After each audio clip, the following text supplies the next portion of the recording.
Hey, what's up guys? Welcome to another video. So in this video I'm going to be showing you a feature that you probably didn't know that your Nissan has. It doesn't only pertain to the Maxima, it applies to pretty much every Nissan, even though they don't tell you. So I believe all the way back up to 2004, if I'm not mistaken. It's a feature on your key fob that you don't know, that all you got to do is press and hold on a hot summer day.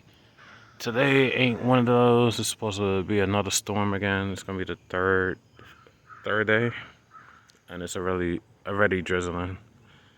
But I'm gonna do this real quick. It doesn't matter if you got this key fob with the 4 buttons or the one with the 5. It's all the same exact thing.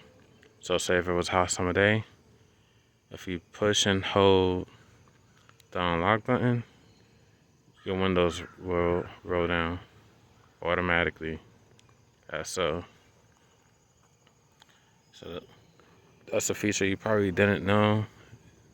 It's on majority of Nissans, if not every Nissan has this feature.